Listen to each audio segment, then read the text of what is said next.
Осыдан бір жыл бұрын Семей қаласындағы осы ескі мұсылман зираты сүріліп кетеді деген ақпаратты естідік. Биыл 2 ай көлемінде осы зиратта сақталған мүмкіндігінше барынша тастарды оқып шықтық. Солардың ішінде 4-ші мешіттің имамы, қазіргі ағаш мешіт, сол мешітте имам болған Ризаэддин Валид ұлын таптық.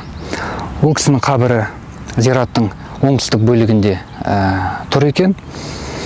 Ризаэддин ибн Валид, деректерге сүйенсек, Абай Құнанбаевты оқытқан мүдәрістердің бірі болған.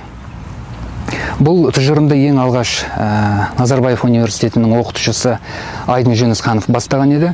Мен де сол кісінің тұжырымымен келісем. Абай Құнанбаевты оқытқан осы Ризаэддин Хазірет болуы керек.